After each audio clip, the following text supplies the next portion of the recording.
Hey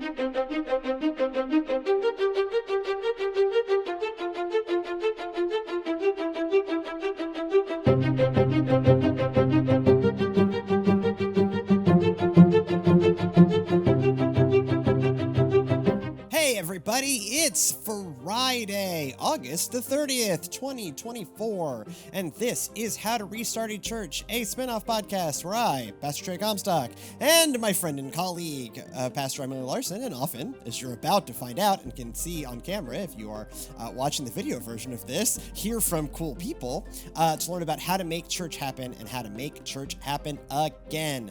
This week, we are joined by the Reverend Dr. Elaine Heath. We talked about her Farmastery a few weeks back, and so now we have the joy of being joined by her to hear from her about what is this thing, this amazing thing, and how did this amazing thing come to be. And so thank you for joining us, Elaine. We are so excited.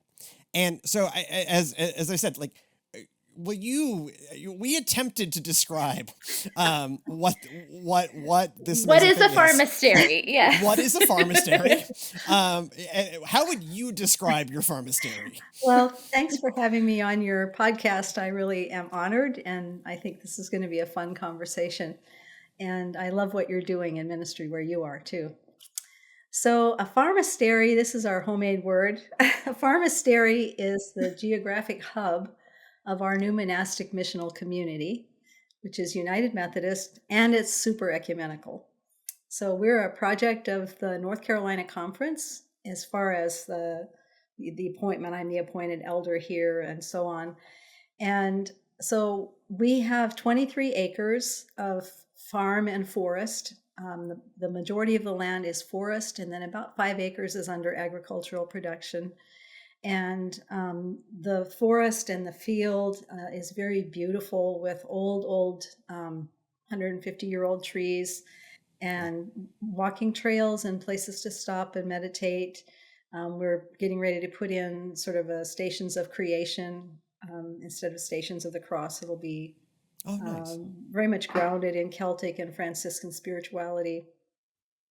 Wow. Yeah, and there are 6 dwelling units on our property. There are 2 houses that are roomy and have guest rooms where some of us live, and we also have guest rooms in our home and then in our homes. And then there are some tiny houses, and we have the latest addition to our community is a Duke Divinity student who was our intern last year, and this year he's living in a safari tent on a camping deck in the woods. Geez. And Nice. Getting ready to put a wood-burning stove. He doesn't need it yet. It's still hot, but I was about to say, like, we in Houston, we don't have seasons. It's always 90 degrees. It can be 90 degrees in December. Yes. Having lived, in Virginia and Georgia, that your part of the world has seasons. We do. And so, yeah, I'm glad he's preparing for winter. Yeah. So Joe is a divinity student. We always have several divinity students as interns here to learn new paradigms for ministry and to be grounded in the rhythms of life that we practice here as a new monastic community. So, so there are now, by the middle of September, there will be 13 people altogether living here at Spring Forest in these different places.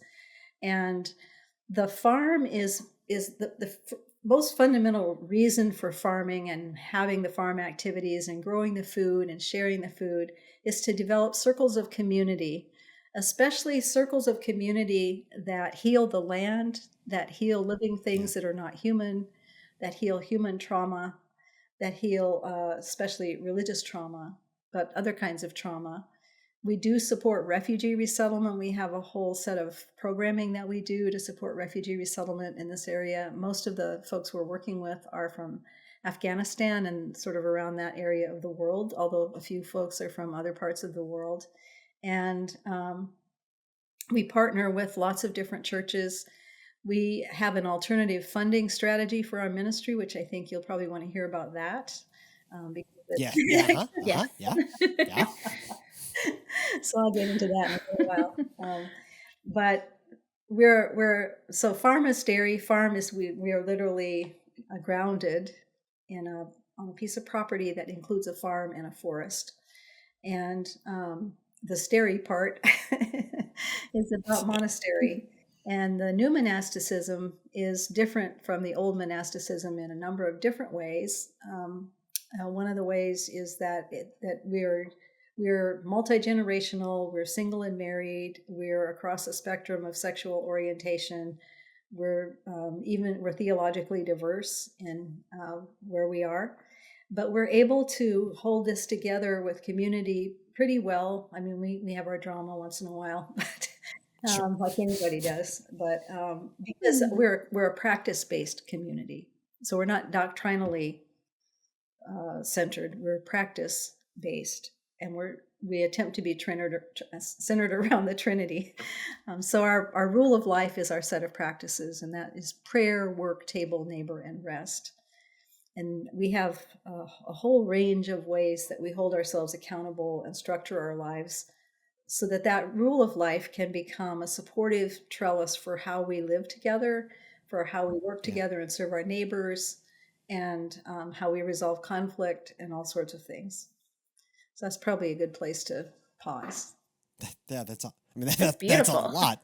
And so I said this in the pre-show, and I don't mind saying it on air, right? Like when we hear about these amazing projects that are doing so many amazing and innovative things, it can feel really intimidating certainly on us, certainly as we think about the future of English ministry in the East End of Houston, like we are starting. And so I would love to know the Cliff Notes version of how does this Farmastery come to be?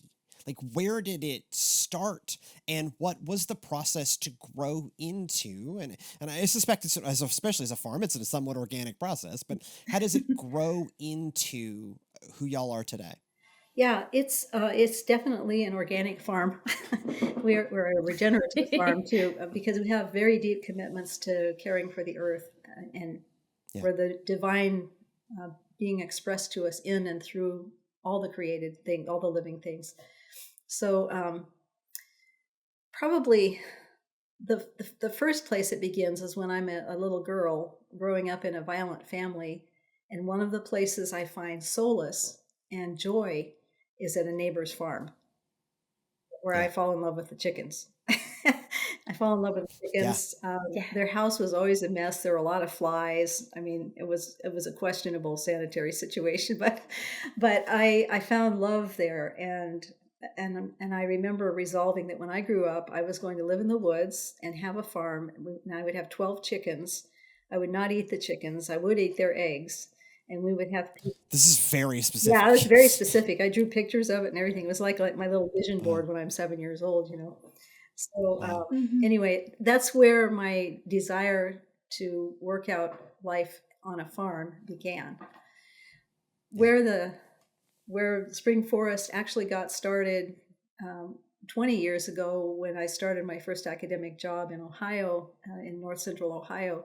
My husband and I bought 23-acre piece of property that had beautiful soil where we were going to grow a CSA garden and farmers market garden, and we were building retreat space because I was at that time doing quite a bit of spiritual direction with burnout pastors, and so we wanted to create this retreat space. And I have a strong background in spiritual formation, and so I was working at Ashland Seminary, and we were going to create this space. And then my job changed and needed to go to Texas to Perkins School of Theology.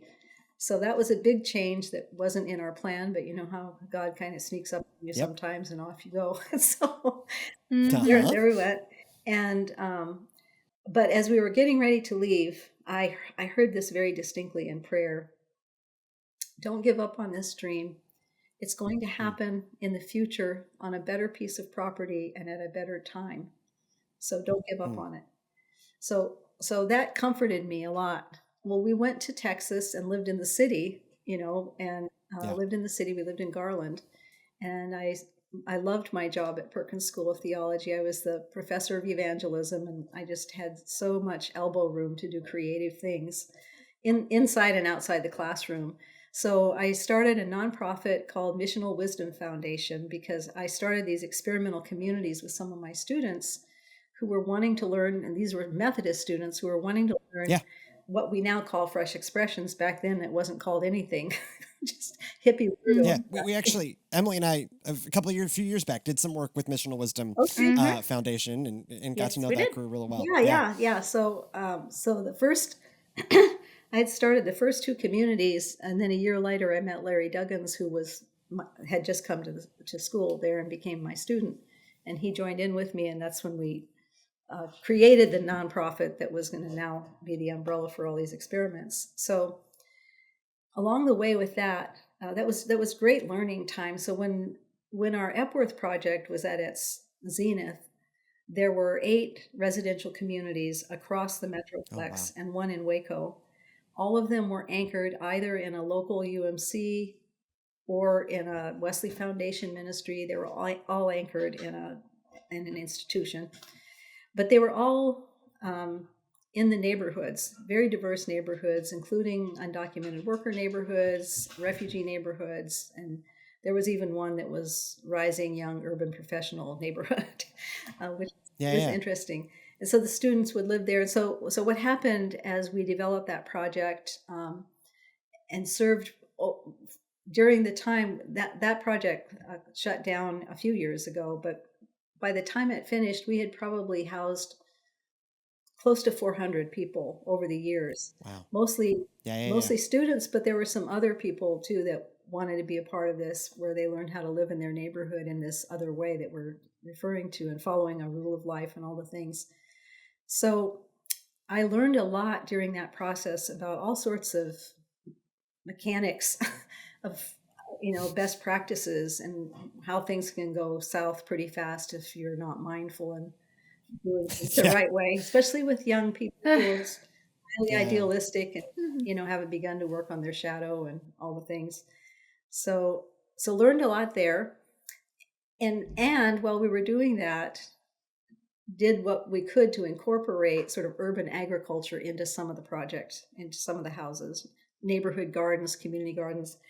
I started a community garden on campus at SMU, and before long, there was an African student named Francis Kenyua from Kenya, who I found out he became part of everything we were doing with Missional Wisdom. He lived and anchored one of the refugee neighborhood houses and all these things. But he was an experienced farmer from Kenya, as well as an experienced superintendent minister of the Methodist Church of Kenya. So he became my research assistant, and he ran that garden for me. And then for his master's thesis, he created a whole new faith community around the neighborhood garden.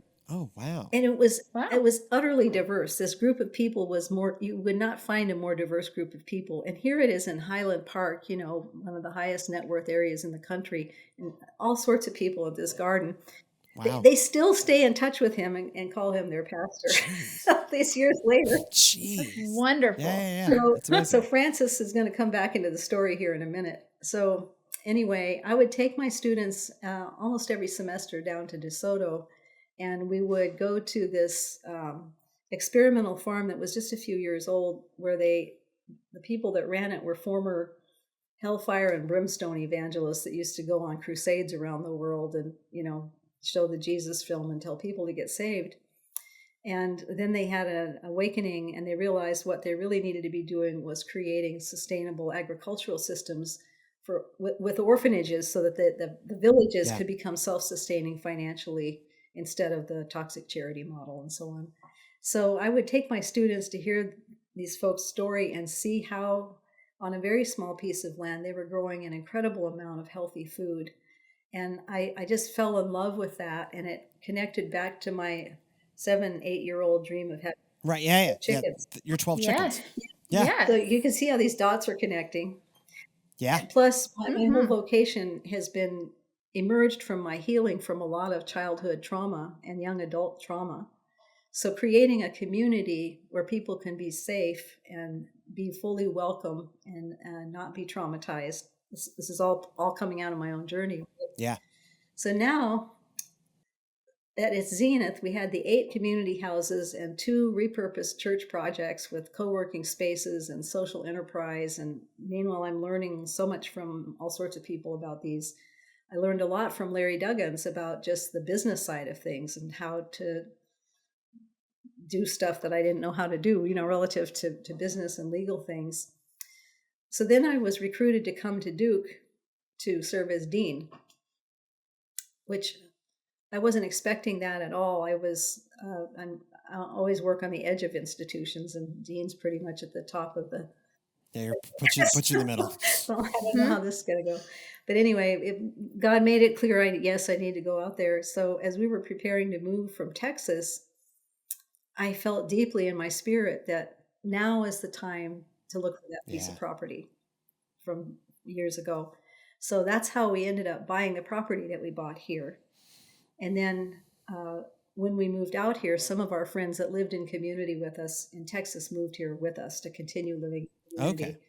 So what I'm trying to say here is the evolution of what has happened started long ago, and it's been an evolutionary process with iterations. And each point of the journey along the way has been rich and meaningful and necessary to build upon, to learn, to have these experiences and gain wisdom from failures and all that stuff. So now, the way we are here now, there's so many stories I could tell you, and there isn't enough time to tell any of them, but there have just been so many times where we've, along the way, even since we have been here in North Carolina for the last 8.5 years, there'd be times where it felt like, oh no, this is a big threat. We're going to have to close things down for one reason or another, or we're going to have to whatever. Mm-hmm. And then by remaining deliberately flexible, kind of like like spiritual Aikido or something, you kind of move with. Sure. Yeah. Something new would open up that was even better than what we imagined. And it's like we go through this threshold into these new iterations. We just stepped across one of those thresholds over the last few weeks. And each time it has resulted in something even more wonderful. So we're very much a work in progress, but it's been a long, long journey with many iterations. Yeah. Well, it's in each iteration, you find something new. You do what makes sense in that place and that time for those folks. Exactly. It starts both. It starts both with a vision, but also that flexibility, right? That it's not we will only do this and we will do nothing that strays at all from this, but also there are boundaries. Yeah, I mean, that makes absolute sense. So in kind of reading and hearing about your background and hear you talk about your background, you talk about the word evangelism, which is a word with some baggage in our modern world. Maybe not our fault, but it does. And so I would love to hear about your thoughts on Spring Forest as evangelism. Like, what does that mean for y'all in y'all's context of this idea of being a new paradigm for ministry, but specifically this idea of that this is evangelism? Well, I really believe we're in a new era. We're in a new era that is just emerging, and it's filled with grief and threat that have been caused by bad theology in no small part. Mm-hmm. Yeah. Seriously. Everything from the climate crisis, which threatens to burn up the whole world, to patriarchy, which is driving people away from religion of all kinds, and contributes to all the abuse and exploitation of women and children and vulnerable people in the earth itself. So we're in this new era of reckoning. And I really believe that evangelism now has to mean this. It has to mean smallish communities of people who love Jesus and are called to walk in the way of Jesus, to heal the wounds that have been caused by Christianity, to heal the wounds of Christendom that have been inflicted on the world for so many years. And so we have a very hard job ahead of us, and it requires constant repentance, which means constant. That word repent, you'll mean from seminary. Yeah. It means turning around and going in the other direction. You're just going to go in a different direction, in a life-giving direction, because the way we've been walking is leading to death. Literally, there's death all around us. Has been. Yeah, literally. Yes. So what this means for us is living in this way. And it means, the evangelism word is just destroyed, isn't it? But we'll use it for the sake of conversation. It means living the way we do for the sake of our neighbors, to be a blessing to our neighbors with no strings attached. Yeah. Being like people that. who love well. Yes. Being people who love the earth well, who love non-human living things well, according to what those things need in order to flourish. Okay, so it means that. It also means living in such a way that it helps our neighbors to flourish.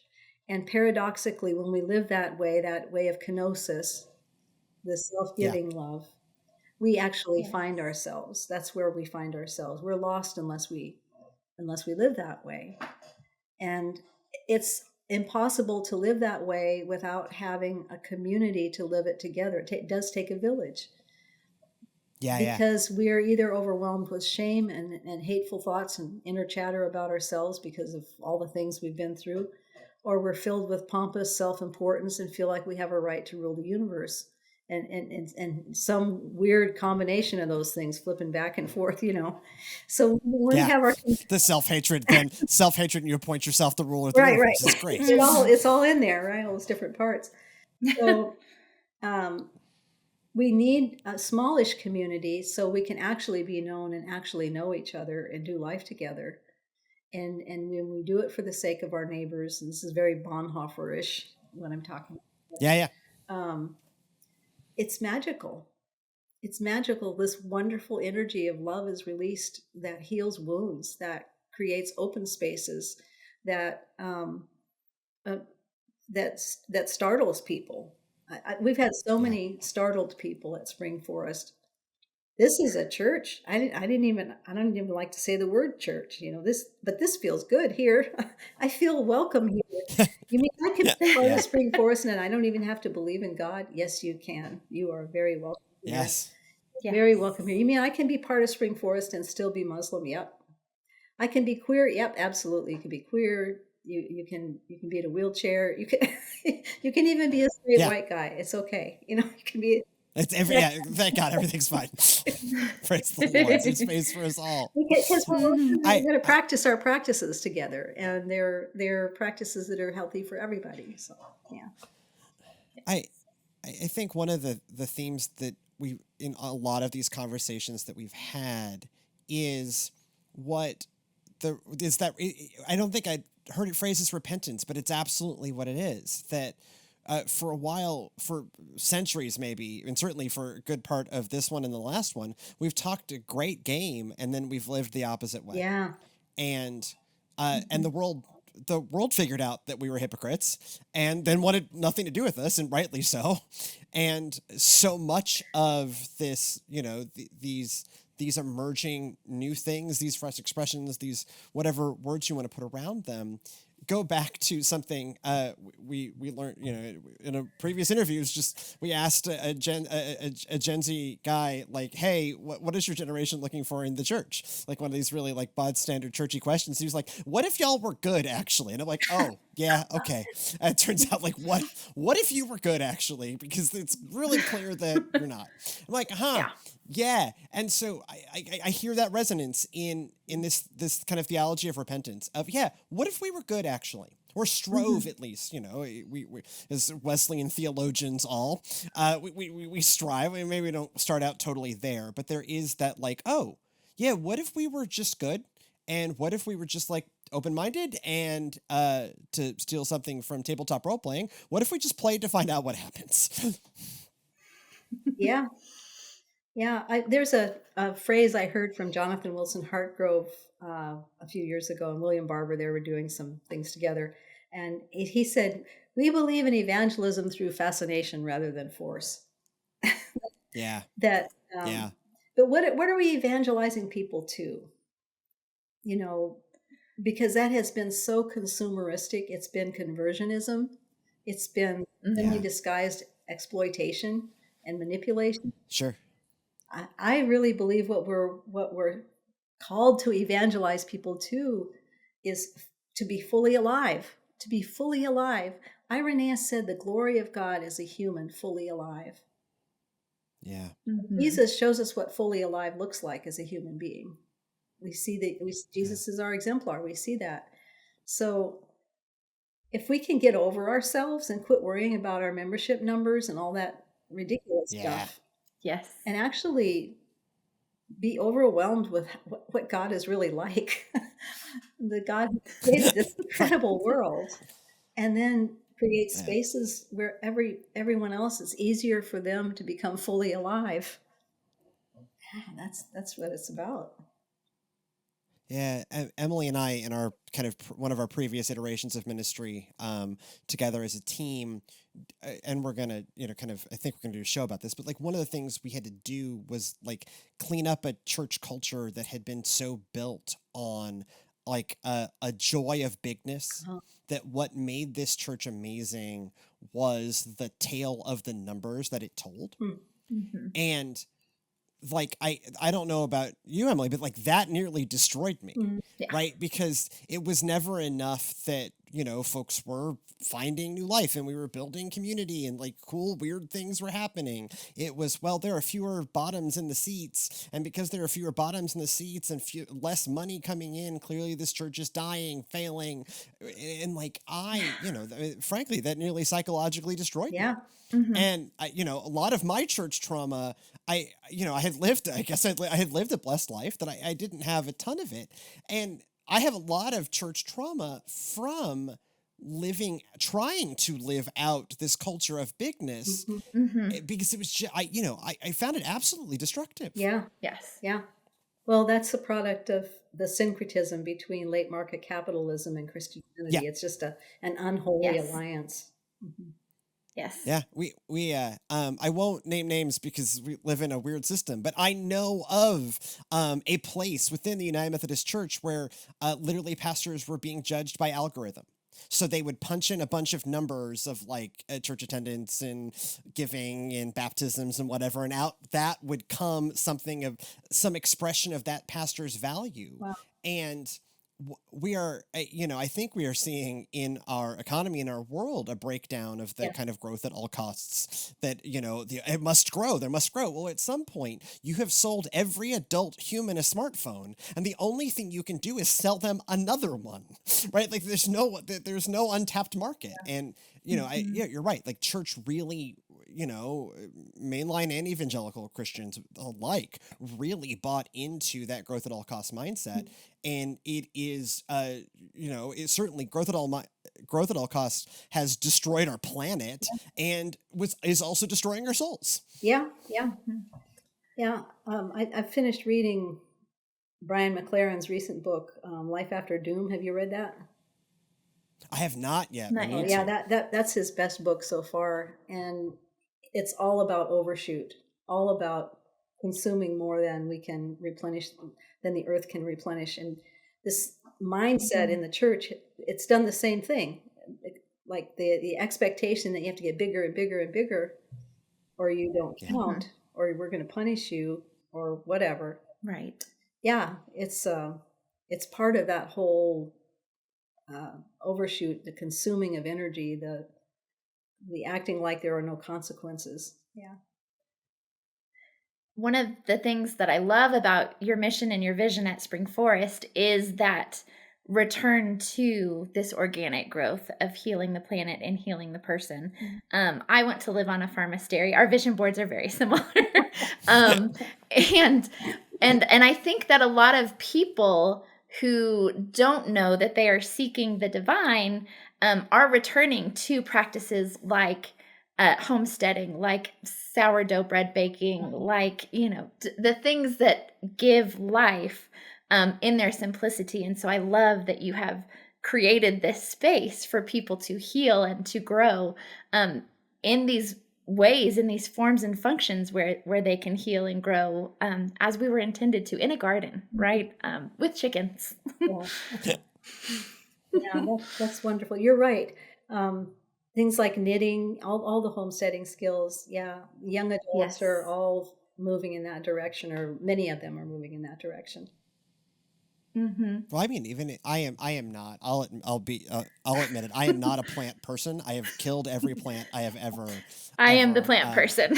My wife gave up on. She used to keep every time I would get a new office, she would buy me a new office plant, Uh-huh. because she was like, Trey, you need, and I have ADHD, and they say that, like, closeness to nature and plants are good for that, and I'm like, okay, yeah, no, great. Every one of them died. I kept a fern alive for 6 months once, but like when my wife and I moved in together, I killed the fern that she had since 6th grade, right? Like I kill every plant that I touch.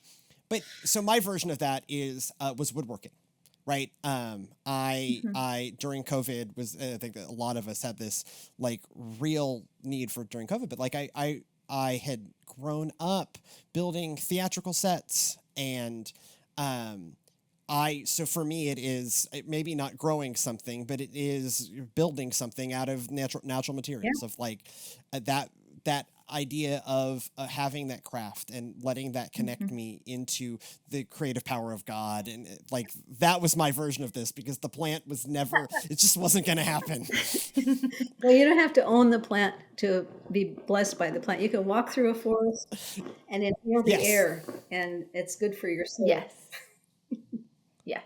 I I'm curious how the ministry with refugees, like how did that become a part of y'all's work and life together? Well, when I started the first two experimental communities in Dallas when I was at SMU, one of them was a missional house church, and one of them was a new monastic house with some women living in it, students.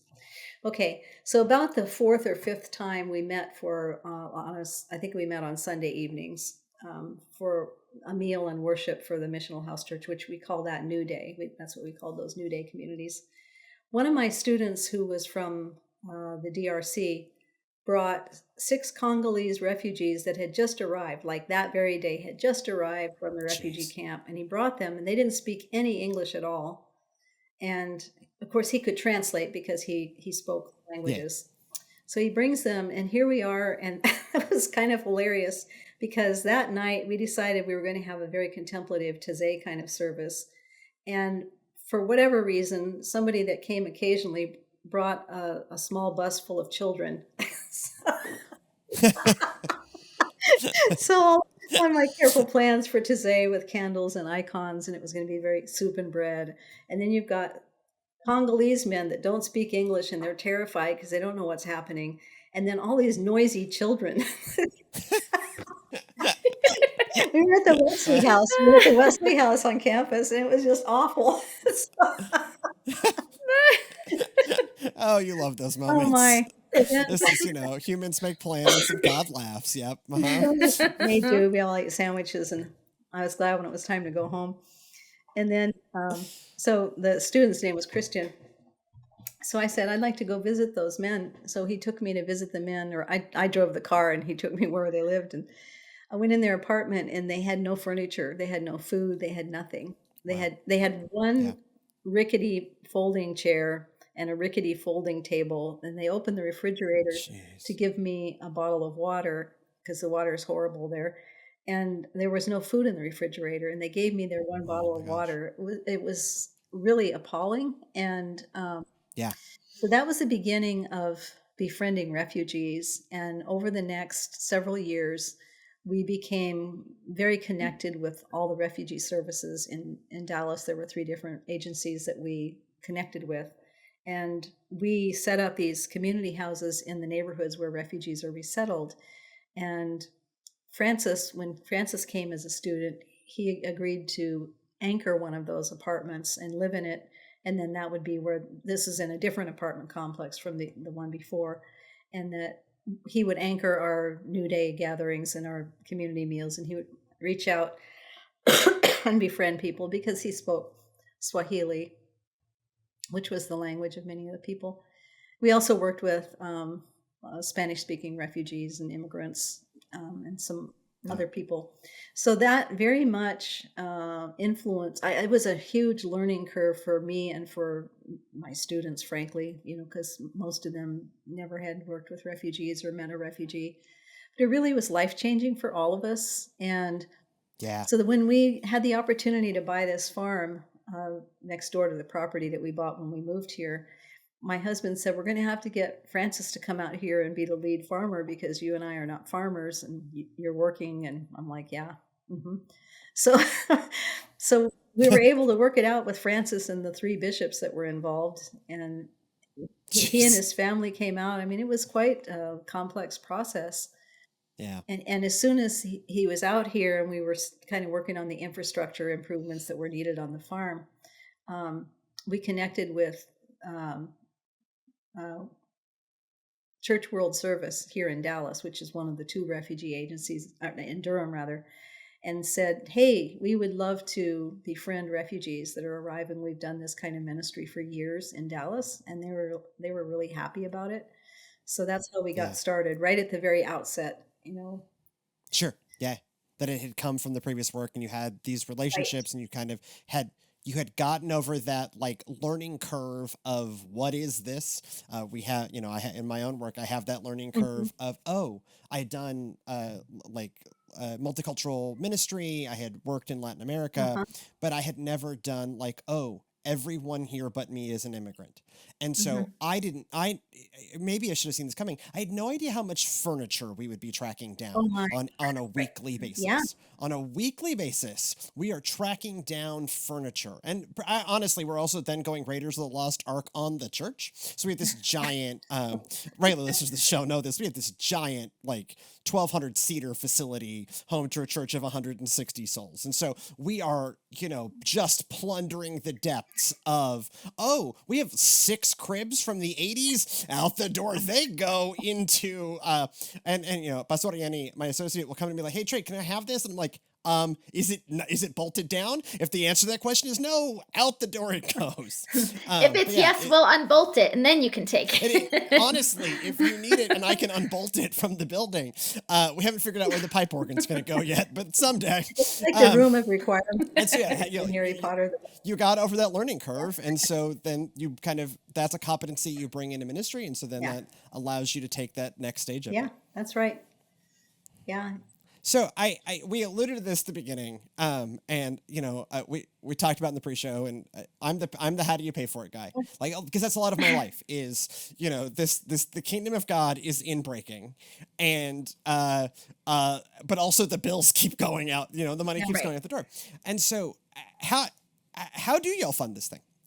You kind of alluded, and we've done some work with Missional Wisdom and are familiar with that work, but how does this Farmastery pay for its existence? So a combination of things. First of all, my husband and I bought the farm next door when I was still working as dean. And then when I left that job, some friends, brand new friends, bought it from us so we could continue the ministry and they could join in. It was quite miraculous how that happened. Yeah. So there are 2 couples, my husband and me, and this other couple who own the property, who own the homes and all the things, the material property. And then, so our church does not pay for property. The only the only property our church budget pays for is the porta potty for the farm, and it's we rent that. It's like $90 a month, and it's handicap accessible too. So it's really nice. You can put a stool in there with the baby and go to the bathroom at the same time. It works. So, so there's that. And then, and one of the things I learned from my time with Missional Wisdom is, you don't have to be afraid. Just get the right insurance policy.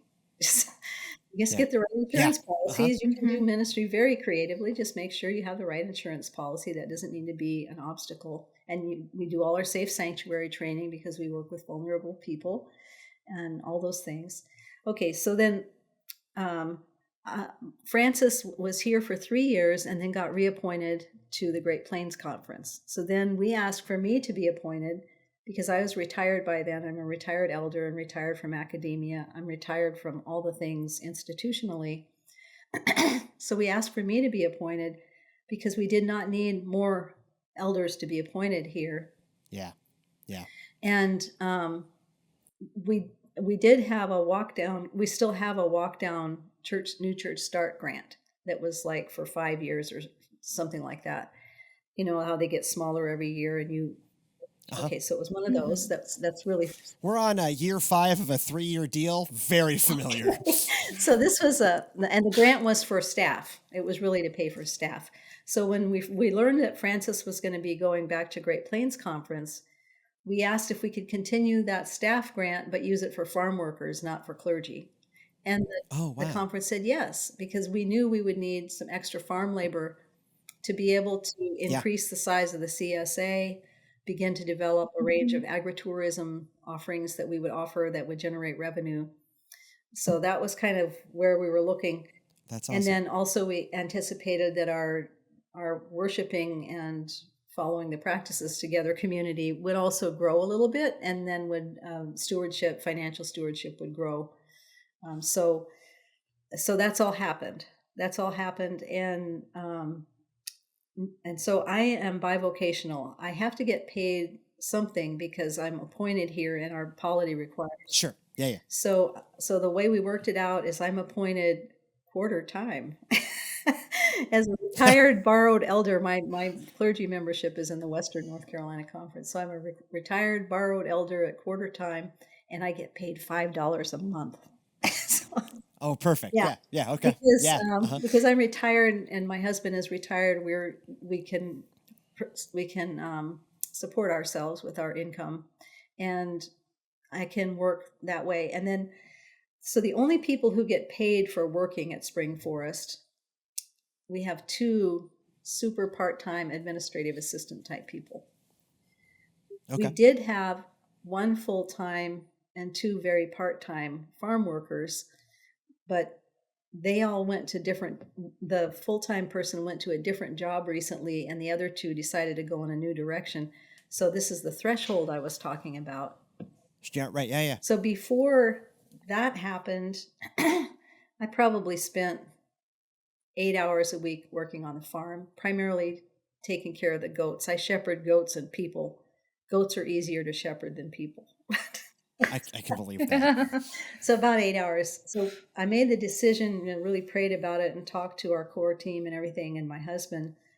So I decided that I would take up the role of lead farmer, which, remember, I always wanted to have those 12 chickens. Right.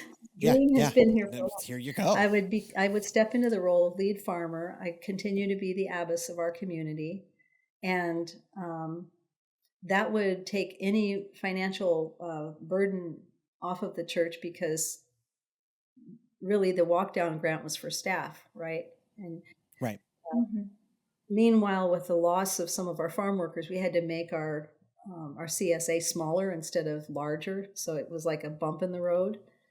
But what this bump in the road has done really is open up space for me to step into a role that makes me feel like I finally come home to all the different parts of myself.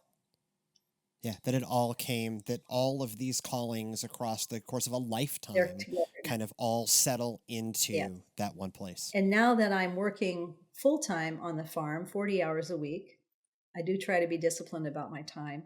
What it's giving to me, it's work that I truly love. I love the physical labor, but I love the solitude of it as well. Yeah. And that's something that I've been craving for several years, more solitude.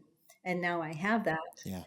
I'm still continuing to do some teaching gigs and, speaking here and there, but I'll do much less of that in the future, other than when people come here to learn at the Farmastery, which more and more people are coming here to learn, what are you doing? What's this mean?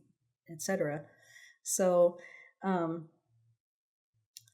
financial model includes we do have members of our community who tithe, or regularly give what they can. We do still have some grants, and we continue to write grants when it makes sense to kickstart a new project with refugees or with vulnerable women, and we've written grants for all sorts of things. We do have income from the CSA. That's probably been half our income has come from Oh, from wow. selling the vegetables Yeah, and yeah. eggs. And that's also how we meet people and form friends and do cool things together. Yep. And then agritourism. So for us, we host a lot of retreats here, and Smart. Yeah, yeah. soon we'll have more space for people for overnight retreats. And so that's a revenue stream and a ministry that aligns with our rule of life. Yeah. And we've had events here. We did a Celtic festival in the spring. We've done Oh, nice. mothing events and all kinds of things, naturalist events. So all of that falls under spiritually based agritourism, and that's a significant revenue stream as well. So the revenue streams are small businesses, but they also do ministry that's helpful to the world. Yeah. And is So it's one of those, like, all of the things align with your values and your mission, right? So the CSA, yeah. So you sell food for money, right? This is agriculture, but also it is making new friends and providing something healthy for the people in your community who you love and, want to be a part of this thing. And right. You want to create space and healing among nature. And so folks even far beyond your community who are coming in for retreats can experience that. And so all those pieces connect together. Yeah. You are offering value to the people who are coming to you, and they're offering some value to y'all as well. Right. That's what's happening. It's very integrative and holistic. Yeah. And I really believe, and it's grounded in the ancient monastic way. The Benedictines have always supported themselves with farming and making beer and baking bread and all the things. It's great beer. And great cheese. Yes, and mead. A lot of the food I like to eat comes from, these monastic traditions. Right. So it's an ancient practice. Yeah. So for me, as long as the small business does good for the world, good for living things, human and non-human living things, and it opens up space for ministry to flow through it, that's a blessing, and it generates revenue. To me, go for it. So I could talk to you literally all day, and would maybe I should, I pass through North Carolina 4 times a year because my wife's family's in Virginia, and so maybe I should swing by the Farmastery someday. But so I asked this to a lot of our guests, and it's a really simple question. It is, in 10 years, what do you hope the capital C Church looks like? Based on your experience and what you have strove for across a lifetime and a career, like in 10 years, what do you hope, far enough in the future that like things that have not yet started yet have gotten going? Like, what do you hope the capital C Church looks like in 10 years? I can tell you what I hope and what I think. Those might not be the same thing. Sure. Absolutely. No, go, please. I think that because of polarization, it's going to get worse before it gets better. Right? Yeah. So we're going to see a continued rise of fundamentalism with its sort of Handmaid's Tale, bizarre, super right-wing nationalist energies that are so destructive and frightening and just terrible. We're going to see an increase of that. And then we're going to see an increase of really courageous people that are more grounded in the actual gospel and the gospel traditions that are prophetic and healing, creating very interesting communities, spiritual communities that Meg Wheatley has called islands of sanity in a sea of chaos. Yeah. Local I like that. I like that phrase. Yeah. Local neighborhood expressions of community where there's generativity and safe space and healing and good work happening. That's going to happen. And then there will be continued death of seminaries and schools of theology that can't adapt to these changes because for various institutional reasons. There will be a continued death of church congregations. There will be continuation of larger and mid-sized and even smaller churches that figure out how to be healthy, that figure out how to get over themselves and become anchors to all this creative work the Spirit is doing in the neighborhood. So there'll be those that are kind of during the Reformation there was a counter-Reformation in the Catholic Church. Right. So there'll be sort of a counter-Reformation going on within the inherited church too, and we'll begin to see expressions of that that will be hopeful. That's what I foresee, and my hope is that there will be at least, well, I hope there will be a goodly number of people of all ages who see what's happening, who will give themselves to what it's going to take to create these islands of sanity. I pray that there will be islands of sanity all over everywhere, because we're going to need them. We need them really a lot right now. Yeah. Amen. That's my prayer. Yeah, thank you, Elaine, very much for your time, for your generous wisdom. We deeply appreciate it. Do you have anything you want to plug of, like, point our listeners towards any pluggables you've got? Sure, yeah. If you go to my website, elaineheath.org, you can see information about stuff I do, in case you'd like me to come and do some consulting or something. You can also see about my publications there, and you can click on them if you'd like to order any of my books. If you go to Spring Forest's website, springforest.org, you'll see lots of great information about what's happening here. And one of the things that you can access for yourselves, if you're interested, is on the front page, just scroll down and you'll see daily prayers, and you can click on that. Members of our community have been writing morning prayer using the same pattern as Celtic prayers from Iona, just sort of the structure, but writing morning prayers coming from the Spring Forest community, coming out of our ethos here and our theology. And it's being used all over the world now. And so our goal is to have all 3 years of the Revised Common Lectionary readings that we're well into the first year now, about halfway through. And so we have morning prayer, and we have morning and evening prayer on Zoom, and also people gather here who are around, and we use those prayers. So it's a beautiful resource that might be helpful to you or your people. Yeah.